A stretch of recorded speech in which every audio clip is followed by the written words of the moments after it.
Good morning, Endometriosis Summit crowd. Please welcome today to a very exciting and filled with support webinar on male infertility and support throughout all across the infertility struggle. With me today is Brandon Johnson. Brandon, can you introduce yourself? We are so excited to have you. Hello, everybody. I'm Brandon Johnson. I'm a male infertility therapist and infertility coach as well. So my goal is to help men, women, and couples overcome the grief and loss of infertility. Awesome. And how did you get into this line of work? Because not everybody dreams of being an infertility coach when they're growing up. I got into it through my own journey. So it started about 7 or 8 years ago now, when I was going through my journey and I realized that there were very few people to talk to. And I was looking for a therapist to talk to because at that time I had lost myself. I was depressed, down, didn't want to exist. And so I was doing therapy while going through this journey and decided to add it to my practice for other people who also needed help overcoming the grief and loss. Right. I think you get right to the point of that, for so many people, the definition of being an adult or the definition of where they want their life to go means having a family. And it can become overwhelming when that's a challenge. Do you want to share what you offer to families and especially to men, how that challenges their identity? For men in particular, first of all, we're connected to our genitalia, and that defines our maleness, our manhood, and what defines a man. So the minute something doesn't work down there, everything goes out the window, regardless of the man's success, marital status, and anything else he's accomplished. So when it comes to male infertility, you end up losing yourself and being depressed and not really wanting to do anything. I've met some men who said they just want to not exist anymore, but they can't because they still have a wife and family, and they just don't feel that they should leave them at this time. There's been other men who just really struggle. So it's like a primal instinct in nature to really build a family. So when that doesn't happen, it affects the entire family, and the entire family just continues to struggle. So the husband's mad at the wife is mad at the husband, partners are mad at each other. And you just end up in this cycle of anger and depression that you don't seem to build yourself out of until you're able to actually talk it out and talk out your feelings in a vulnerable state. Yes, it's very interesting how you talk about that men are directly connected to their sense of self is connected to their genitalia. I think it's just amazing to be honest like that. We had a urologist on who said when men have to go through surgery for infertility, you have to have, kid gloves on, and you have to, basically baby them. And I felt, as somebody who went through infertility with female genitalia, I did not get babied at all. Do you feel that doctors have to treat men who are infertile different than somebody who has ovaries and uterus? I don't think they should or they have to, honestly. I just think doctors are so, first of all, men don't take care of their health that great anyway, in general. So a male seeing a doctor is rare. And then seeing a doctor for infertility becomes even more rare. So when they go in there, the doctor is almost at a loss of how to communicate with them. And thus, that's how the babying comes up. So I don't think it needs to be treated any different. I think doctors have to learn how to be comfortable talking to men about infertility, just as the male has to be comfortable about hearing the news. And that's just because doctors aren't used to explaining it. I met one person who had a great experience with their urologist. Mine was so-so, and I seen two of them. One was bad, one was a little better. And the explanation was not there for the first one. The second one gave me a football analogy. And I'm like, I don't need a football analogy. I need to know what is going on and what can be done. Right. It's just very, very, I'm getting on the mic. I'm going to take it out. Can you still hear me? I can. Yeah, better, I think. So I think it's very interesting. It's very easy sometimes to say to someone with ovaries, hey, you'll go through IVF, no problem. But the doctors want to use IVF, I think, as an excuse rather than saying, we'll figure out what's wrong with you. We'll give you the space you need to heal, the space you need to move forward, and we'll be a part of this all together. We'll figure it out. And that also contributes to isolation and depression if the person treating you has no idea what they're doing. So I wanted to talk a little bit about it. Casey wrote a beautiful blog. Casey's here. Everybody wave. No. But I wanted to talk a little bit about, you said that male infertility pretty much falls into two categories. When the couple is infertile because of something that is wrong with the person holding the sperm, and that men are also infertile when something is wrong with their partner who is infertile. And so tell me a little bit about how it differs to treat each of the two categories. Okay. So in general, infertility is a couple's concern, and it should never be treated separate. However, men like to compartmentalize things. So I'll start with the easiest part when it's the partner. The male becomes so focused on making sure the partner is okay that they ignore their own feelings. And in ignoring their own feelings, they start to feel the emotion and the anger behind infertility, but they never come out and say it because they're too busy trying to support their partner. And their partner asks them how they're doing, but they keep this front up like everything is okay, and I'm gonna help you get through it versus we're gonna get through it together.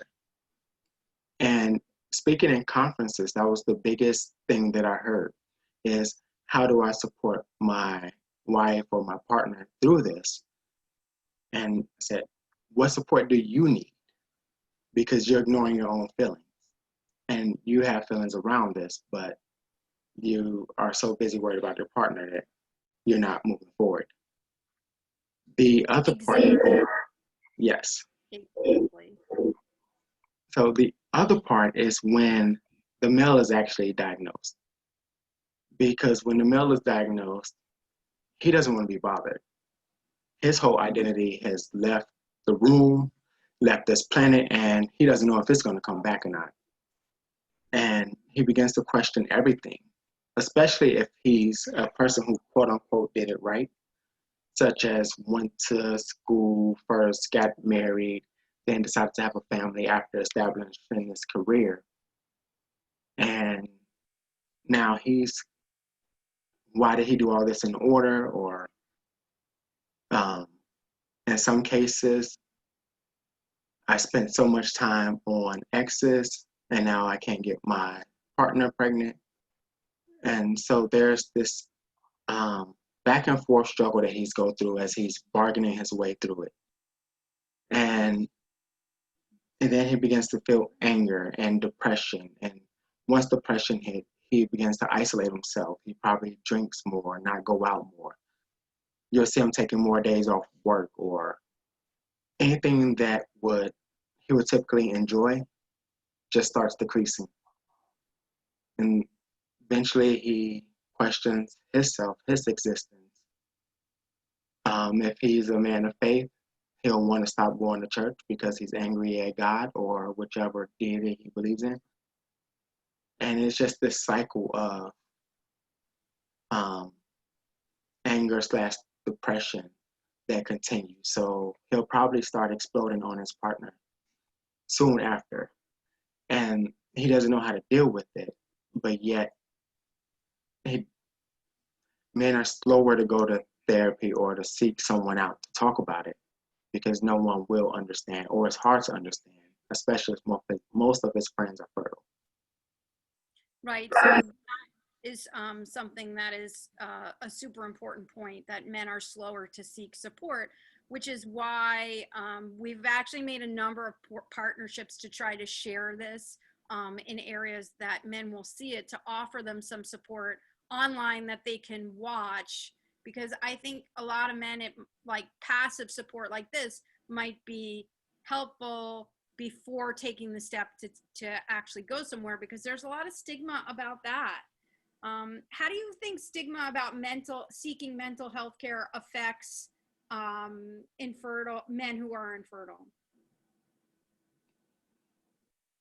You know what? Honestly, I see the trend growing where men are starting to seek mental health, seek support for mental health, and that stigma is still strong because the primal nature around a man's identity is still, again, held to his genitalia, and that's still, he needs to protect that at all costs. It's part of just the ego needing to exist. But there are more men who are starting to seek therapy overall because they realize that something just isn't right and they can't keep living like this and they can't keep being angry. Some of them are starting to experience anxiety, and they said the anxiety is becoming overwhelming, or they're starting to have panic attacks because of being overwhelmed from the stress and the thought of being infertile, when it's constantly an issue, like they can't get away from it. And it seems to be all they talk about now, and all their life has revolved around. So there are more men starting to seek therapy, and I'm proud of that part. I think there's still a lot more hiding though. So Yeah. I Yeah. would love if they come out more. Are there certain cultures that have more of that connection of identity to genitalia? No, it's all men. It's all men. It's a sad fact. It's just the way men are built. It's part of that machismo. Yeah. Um, and the testosterone. I mean, it starts in the genitalia, even though it transfers from estrogen to testosterone in the brain. It's all affected down there. So when somebody finally reaches you, what are some of the first things that you do with them to help them release their anger? I have them get on one accord with their partner. That is the very first step. Because if they're not on one accord with their partner, then they essentially don't have anyone to talk about. Plus, there's so much damage done, and their partner may not see that the male is trying to heal and continue to feed with that anger. So it's just still this constant battle if they never reach one accord. So that will be the very first step. And try to give them back their power in infertility, because most people forget that they're still in control of whatever decision they choose to make. Right? I like that you wear both hats. You wear the hat of a mental health therapist, but you also wear the coaching hat, because I think the fertility coach helps remind people constantly that you have power in your decisions. Exactly. Yeah, I really like that. So when we talk about, and I know our conference that you're at, Brandon, by the way, is attending both days of our virtual fertility weekend. One will be a male fertility panel, and the other will talk just about the stigma of fertility and what it feels like to be infertile in a fertile world. But I wonder, usually we talk about endometriosis. And with endometriosis, I think partners feel helpless because the other partner is so sick. And we know that endometriosis is not just a fertility disorder, it's a quality of life disease. So when sex is painful, what does that do? You know, I know as a physical therapist, I can have a conversation on what the partners say to me. But when sex is painful, what do you think that does to a relationship and also to the emotions of a fertility journey? It really depends on the couple. And I'm going to say that because sex is so tied in emotionally that it's needed to keep that bond in marriage. And when it's absent, obviously there becomes problems. And that's whether you're battling endometriosis or not. So when I talk to men who wives have endometriosis, I tell them to be patient because it's a painful disease and no woman wants to go through it. I just talked with someone who's close to me and she said periods can last up to 45 days. And I was just like, that's wow. I'm sorry. And when it find alternative ways to satisfy each other, which is why I say it depends on the couple, because some couples will find kinkier ways to help resolve that issue. And some couples will just continue to wait or be angry with each other or feel like there's no love or passion. But holding each other can be just as comforting as sex. It's just minus the physical aspect of it. But as long as you're holding that person and embracing and really feeling and connected to that person, then you have to be understanding of the pain that the female is going through at that point, so that you don't cause any emotional damage. Right. I think also as a pelvic PT, we get this question a lot and about painful sex and how do they maintain a relationship, and it's sort of just on the brink of outside the scope of our practice. But one thing I always say is that it doesn't always have to be about penetrative sex. Right.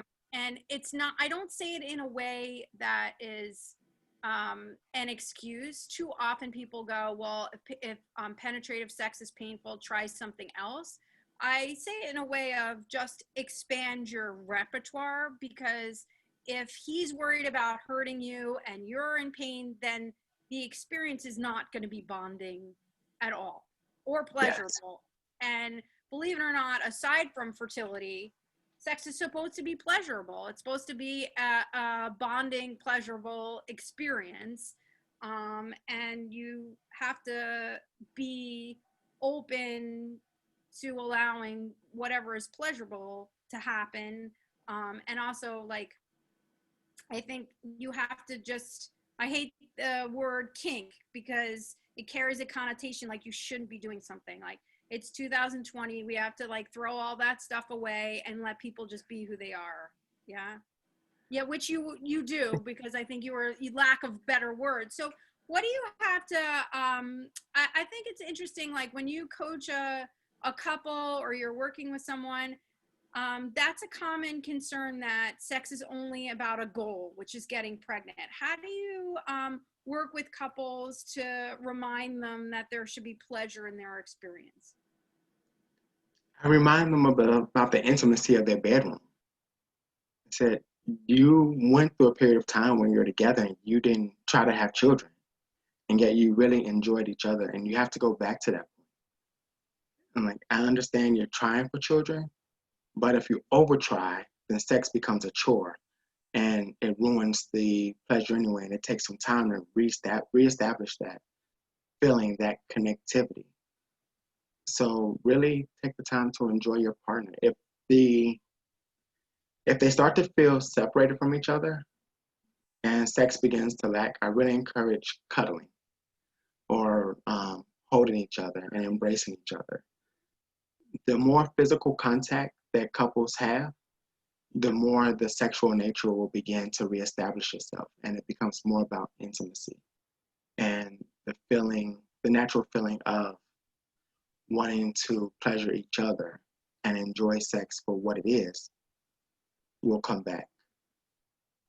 Yeah, so I think we remember, like, so many patients will talk to me that when they're trying to get pregnant, they have a timer set for when they ovulate, and they take now even with all these devices, and they take their temperature, and then they run upstairs and they say, you have 15 minutes, get in bed. And then, that's not encouraging a relationship. What is on the mental health, especially for a physical therapist who's trying to teach people to have painless sex, like that is not helping. So No. I think like those are really good. The cuddling and the remembering that sex is supposed to be pleasurable. Do you have any more tips for couples who are trying to avoid right now you have 15 minutes, I ovulated, how do you bring that love back into the relationship?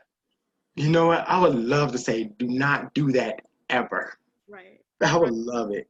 Because it's like 3 straight days of choreful sex, and it's painful in itself. So I tell couples to really analyze your situation and what's causing your infertility. If it's male infertility and it's been confirmed and there hasn't been any improvement, don't rush into it because you're just denying the space that you're in or the time that you're in. And yes, male infertility in some cases can be reversed with lifestyle changes. And we all know that. And according to the doctor, you might get those results sooner or later, if ever. But if you already got a recent no, please do not rush into choreful sex. It's horrible. And it creates tension, and it takes the overall joy out of sex. Now, if there's a chance you can be pregnant and then you have to save up for 3 days to make sure you have an active load, and after that, you just really, after the first one, you're kind of spent anyway. Is that a good word? Yeah, we realize you're totally unfiltered people. Good, because I'm highly unfiltered sometimes. Yeah. But we're just spent, and that, and every chance after that is reducing the chances of getting pregnant after the very first orgasm by the male. So I would really just say, please don't rush it. It kind of ruins sex, and it ruins it for a while. And after the first day or two, you still need to restore for healthy sperm. And if you're doing it 3 days in a row, it's not worth it because the best sperm have left already. Yeah. I think the other issue that we talk about is that sex becomes medicalized. So if you're constantly having your sperm count measured, and so there's that side of it that's been medicalized, but also the female or the person with the ovaries constantly with the ultrasounds and with the injections and with she's had this surgery and she's had this physical therapist, and it becomes really, really challenging. And I think some of the tips to bring your intimacy out of just fertility are really, really good. Do you have any tips for unmedicalizing the relationship, not just sex? Take a break. Don't be afraid to take breaks. I would love to say there's another way to unmedicalize it, but it's really no way but to take a break. And that's because you're constantly at doctor's appointments. And especially for the person with the ovaries, oh God, it's invasive. Yeah. Being in those appointments and watching the doctors put tubes and analyzing the vagina and x-rays and ultrasounds, and it's just all invasive. And at some point you get tired of seeing a doctor every month. And especially if it's a failed IVF, IUI, or embryo transfer, and you're just overall tired, take a break. Do not be afraid to take breaks during this journey. It's long. And not only if it's long, it's emotional. And once you're ready, then you still have to go back and see the doctors. So do what's best for your relationship, because overall it's just a long journey and there are many options, but Yeah. there's on one. When it comes to that journey, I'm having weird feedback today. I'm sorry. When it comes to that journey, how do you, I think when somebody has pregnancy loss or they experience a miscarriage, it's so much about the partner. How do you give the space to grieve to the male? I really remind him of his feelings, because he's feeling something regardless. Um, Even if it's the pain of the partner and watching the partner go through the infertility treatments, and really give them the space to open up to their own feelings. If they don't open up to their own feelings, they don't even know why they're feeling. They just know we're going through this journey. It's long and I'm struggling. But I don't know why I'm struggling, but I need to support my partner. So Yeah, I found when I went to New England last year, for many of the men, that was the first time they were ever met another person who was experiencing what they went through and had a space to experience it. Because most men are taught you just support the partner. yes. But yeah. I really loved in the blog by Casey, you talked about that men deserve space to heal from this. It's emotional on both sides. Yeah. Yeah, this journey is not meant to go through alone. And most men have tried, especially if they're the infertile ones. Like I've told my wife to leave. I told her I'll give you the divorce because this is painful and it's mine alone. And she said, no, we go through it together. And it's a couple's concern. And you have to really figure out both aspects of it. If you don't, you're fighting an uphill battle alone, and no one should go through this alone. I know so many people with endometriosis I work with say to their partners, this is my disease, you should leave.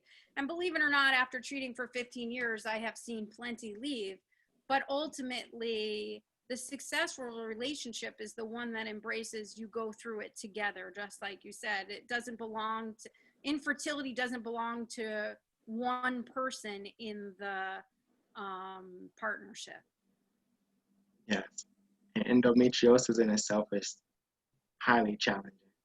Highly challenging. So I believe that male infertility is highly challenging because what I've learned in planning this conference is people think it's like only about sperm count, and there are so many nuances to what could be wrong that is just a ridiculous myth. Just a ridiculous myth that if you have thousands and thousands and thousands of sperm, you're all set. Because there's translocations, there's so much that could go on. Yeah, morphology, fragments. How do you help men navigate that myth? Honestly, just be honest with them. Just say it's more than sperm count. And no matter how healthy you believe you are, it can happen at any time or any given thing and for unknown reasons.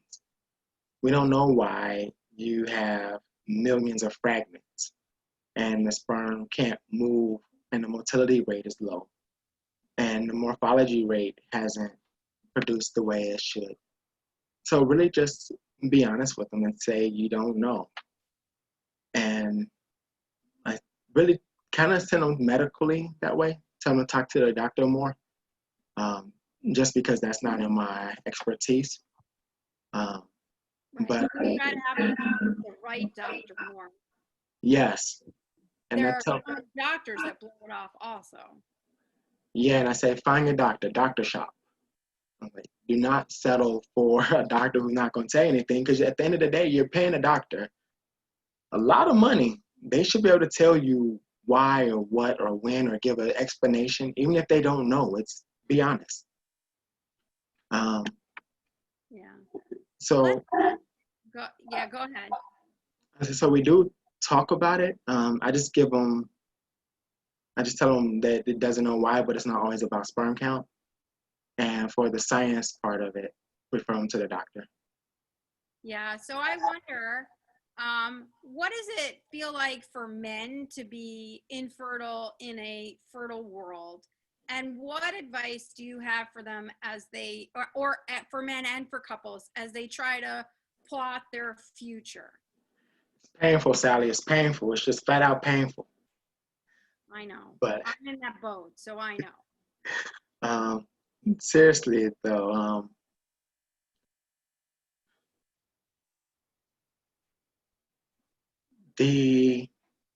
I think men will fare better if their friends understood male infertility. And being infertile in a fertile world means that you also have to get used to people talking about their children and kind of standing strong in your own truth, your own being, because you'll hear the complaints, you'll hear the birthday parties, you'll be ignored from invites for many things. And it's all because you don't have children, or people don't know how to respond to you because you can't have children. And you begin to feel isolated. But there are people out there who support you. A friend of mine, when I was trying to talk to him about my journey, and he, again, was fertile, and I was like, man, I just don't feel like I'm a man. And he said, I never thought of you as any less of a man. And that was huge. But then he went on to complain about his children. I was like, ah. Oh. So, for men who are infertile, stand strong in your infertility. Stand strong in your being and in your person, because having a child does not define who you are as a person. And if you're seeking alternative ways to have children, and you're not the biological father of that child, by rearing that child, you're still the father of that child, and that child is going to be molded after you. So you still be a father, and a child out there will still look up to you and call you daddy, and expect you to do all the things that daddy, or Papa, as my son calls me, should do, and they'll be there for you. But be strong. It's interesting to talk about basically third-party donation or adoption. I've had 3 guests where the partner canceled last minute, and this is since we've been doing this in May for fertility, because the male partner didn't want them to come on and possibly, and I would say, don't worry, I only bring up what you want me to bring up. Like, I don't bring up anything. And they, oh no, you could reveal something about our sex life, or you could reveal something about, choices that we've made. And I think we have a long way as a society to begin to accept that everybody deserves the family that they want. Right. And it's acceptable however you get that family, correct? It is. We chose adoption. We had 5 failed IUIs, and then we chose adoption. Not that adoption was a cop-out, but it was just the way we chose to build our family. Right. Everybody gets a choice on how they build their family, I feel like. So, and now that there's talks of him wanting a brother or sister, like, okay, how do we do this again? Yeah, adoption is expensive. I think people don't realize Yes. how expensive adoption is and how mentally taxing. Adoption is its own webinar. It is it is its own challenge. And that's why this is my hate in life, is when people go, you could just adopt, because just adopt is one of the hardest things you could ever do with your life. And I want to kill all those people that say that. Yes. At the cheapest end is $30,000 while waiting. And if you're on that waiting list for more than a year, there's a renewal fee of the most I've heard was $1,000 a year. And there could be some places that are more, depending on your state. And that's a lot of money to be on the waiting list for a child. Yeah. On top of everything you've spent for treating your infertility as well. Yes. So, every choice is its own. So, Brandon, as we round out our morning together, what is a lasting impression you would like to say to both men and then to couples experiencing infertility about their mental health and about their journey? Understand the grief of infertility, and that the loss of being able to conceive naturally is a death of your fertility, so to say. So please seek mental health therapists for this journey, because it's not easy and you want to save your marriage. People who are infertile have a higher divorce rate than natural couples, and it's already at 50%. And do not go this alone. It's the couple's concern. Really be vulnerable with each other. Take that time to express each other's feelings and be honest with each other. Do not try to be brave. Leave your egos out of it. This is not the time to have an ego. And really work through it with your partner. You guys are connected, and be strong through it. And you're also in control of it. Do not let anyone get any information from you that you don't want to give. And you don't have to tell people what you don't want them to know. And infertility, like your bedroom, is still sacred. It's still close to you. Hold on tight to it. Protect it like you protect your bedroom. Yes, Brandon, you are amazing. Can you share with everybody where they can reach you, all the ways they can reach you, because you are fabulous? Thank you. The best way is through Instagram. It's at brandon.therapist.